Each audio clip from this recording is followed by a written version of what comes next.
ข่อยเฮือละทิ่มกูกินให้บ่ข่อยรถไปทิ่มให้พายเมียโคโลอยู่ในเฮือนไปทิ่มให้ผู้สาวพุ่นเว้าไปมันอยากหาเว้ากับข่อยมันเอาเรื่องอยู่ได้มันแต่ว่ามันบ่มีมันบ่เป็นความจริงอะเนาะคันมันเป็นความจริงเอาโกยที่ช่างก็ชำเขาอันเงินนั่นค่อยไปทอดอันให้เขานั่นเขาชำเขากินเงินหมาบ่แม่นว่าชำกินเงินคนเขากินเงินหมาละล่าเลยมันหาชอกอยู่ได้นี่นะหาชอกความผิดข่อยนั่นแต่ว่าข่อยบ่ผิดข่อยบ่ได้มีผิดหยังนั่นตัวนี้แหละบ่มันอันนั้นข่อยมาปรากฏการณ์ข่อยเบิ่งประวัติปรากฏการณ์มันนี่มันบ่ได้เฮ็ดหยังแล้วมันชอบเอาข่อยนี่มันอยากให้ข่อยผิดน่ะมันอยากกินเงินนั่น8 ล้านนั่นกินละล่าชับกินเงินมาแล้วคันข่อยผิดหากข่อยบ่ได้ผิดอย่างนี้ปานนั้นมันยังหาใจข่อยอยู่นี่ปับอยู่นี่เด้หามันจะกินเงินละล่านี่นะมันหักมันบ่ได้กินดอกมันเฮ็ดโลดข่อยก็เบิดความสามารถข่อยนี่แหละบ่ได้แล้วก็จังสิยาตามข่อยคิดนี่คันบ่ฮอดเมืองฮอดแขวงนั่นข่อยบ่ได้ยาไดข่อยบ่ยากับมันไดข่อยสิห้องเอื้อยมันน่ะลงไปมันสิมีหลายปานใดกับผู้บ้านจ้างรถจ้างเรือลงไปแต่หนึ่งมันหลายไปเชียร์คอยนี่เชียร์ก็ตามคอยนี่ก็ดีคอยเอามันเบิ่งหนาดีเนี่ยมันจะมาชิเก่งไปไหนเอาโลดกับคอยเนี่ยนะคอยว่าชื่อนี่แหละให้คอยยาโลดไปเลิกโลดคือบ่อื่นบอกได้คันชงคอยนะจำเป็นแล้วยังไงก็ขออ่อนขอยอมแล้วขอชงแล้วลูกหลานเอ้ยเพราะนั่นชำนี่ก็ว่ากันจักแล้วคันว่าโอ้บ่ชงได้เจ้านั่นข่อยเจ้าพิษแล้วว่าฉันเว้าโลดความผิดของข่อยนี่ข่อยพิษหยังกับผู้นี้นั่นเอาเว้าโลด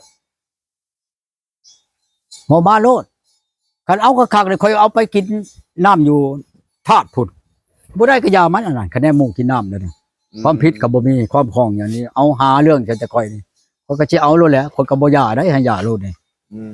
คันบ่น้ำหายใส่ปากมันจะก่อนเอ้ยกับน้องมันนี่นั่นโอ้เชิญโลดแล้วข่อยสิไปย่านะคำมันยอมยาข่อยนั่นในใดก็อันคือเพิ่นว่าตอมหัวเขาห้างตอมห้างเข้าโลกนั่นในใดก็ขอและพิษแม่นเล่นเพียงใดก็ขออ่อนขอยอมแล้วเดี๋ยวนี้เมื่อตัวนี้ต่อไปแล้วบ่เว้าคือเก่านั่นจังซั่นจังซี่ข่อยเก่าคะแนนสิเว้าคือเก่านั่นหานี่หาใช่กับข่อยนี่ข่อยบ่ความบ่มีก็หาบ่มาก็เว้านี่บ่ได้ต่อไปข่อยก็สิสั่งสอนเมียอีกถ้าเว้าอีกขนาดนี่คือเก่านี่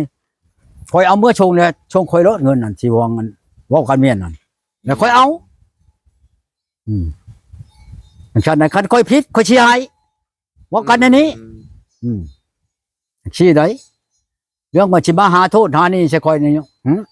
แล้วเอาไปมามันบอกเอาผ้าโป๊กใส่หัวนี่เนาะคงอยากเอาเรื่องนี้เป็นบอกเพราะมันบ่พอตายนี่นะเลือดหลั่งไปโอ้ยผัวข่อยฆ่าคนที่น่ะเบาน่ะหรือว่าข่อยเฮ็ดนี่เมียพันหัวข่อยนี่ชั่วโมงข่อยเฮ็ดสิรับบ่ได้นั่นน่ะบ่ได้เฮ็ดก็บ่เฮ็ดนี่เอาเบิ่งเจ้าเฮ็ดนั่นข่อยก็สิเฮ็ดนั่นนี่แม่นแล้วว่ะมันสิแพ้กันแนวใดอีกจังว่าอยู่นำกันแล้วบ่ต้องเว้ากันหยังเป็นหยังก็เป็นแนวใดก็แนวเห็นบ่มื้อนั้นแต่งขันได้มื้อวันชินดับนี่ข่อยก็เมียข่อยนี่โอ้แต่เอาเมียมานี่จักเท่าใดคนบ่คือเมียนี่จักคนแต่งขันมาแล้วก็มาใช้ตีนข่อยนี่น้องมือข่อยขอชมบัดชมมาเจ้าในใดก็ดีเด้อความบ่มีก็หาความมาเขาบ่ให้ว่าในนั้นได้พิษกันอยู่ให้แล้วอยู่ให้พิษอยู่หน้าแล้วมันได้เองมันเว้าน่ะมันค่อยว่าบ่เป็นหยังค่อยก็เว้าใส่เมียนี่บ่เป็นหยังเฮ้ย ดีแล้วเจ้าเฮ็ดอันนี้ก็ดีให้อยู่ดีมีแห้งความเจ็บบ่ให้เจ้าได้ความไข้บ่ให้แก้วมีข่อยก็ตอบเมียคืนนั่นให้เจ้าอยู่ดีมีแห้งสุขภาพแข็งอยู่น้ำข่อยนี่แหละเฮ้ยผัวแก้วเมียทิพย์ผัวยิ้มเมียแจ้วข่อยว่า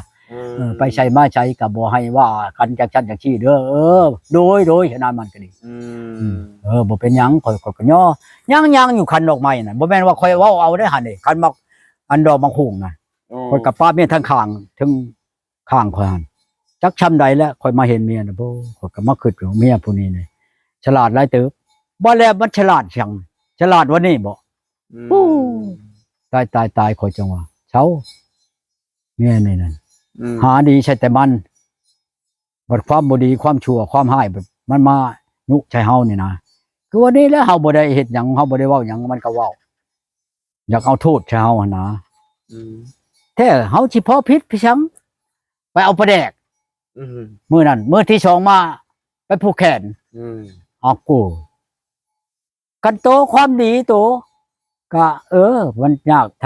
างช้าก็ไปยากไปช้าได้ก็ยาข่อยก็สิบ่ไปดอกฉันสิใครนี่หายแงกไปโลดเอาแล้วข่อยว่าธรรมชาติไปเชโนชุดนั้นน่ะมันบ่ไปนำมันบ่ไปก็ยาข่อยว่าทางยากอีหลีได้เฮ้ยไปฮอดมันก็โทรฮอดแล้วบ่ฮอดแล้วดีอยู่มันว่าไปมื้อนั้นจักมันว่าอยู่หึงแท้มันว่าเอ้าจะหึงจะไว้แล้วข่อยว่าไปข่อยก็มามื้อข่อยไปแปลงโทรศัพท์นั่นเพราะว่าข่อยไปค้างอยู่หั่นอยู่นี่บ่แม่นนั้นไหนมันชอบอยู่ห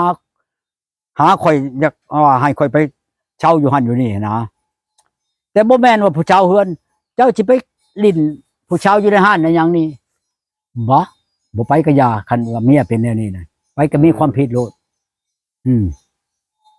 แต่มันก็บ่ว่าใช่เอื้อยมันนั่นอยู่บ้านนั้นแหละฉันจังชี้มันเว้านั่นนี่แหละนี่ข่อยมันอัดเมียอยู่นี่ก็พังเอาก็ได้ใครว่าข่อยเว้าเอานั่นแต่ว่าไปบื้อแล้วข่อยสิเปิดให้ชุมมันในบ้านเขาน่ะพังเท่าแก่นั่นอันนี้แหละพังเมานี่ความเว้าของมันนั่นกับข่อยนั่นข่อยอัดเมียนี่โลดนั่นเพียงอีกเปิดให้พังลงไปเนาะเปิดให้เขาพังดีบ่หรือชั่วก็ให้เขาพังเอ้ยน้องเขานั่นเพียงอีกมันผู้อันโทรมาถามมันถามเลขมันถามข่อยน่ะ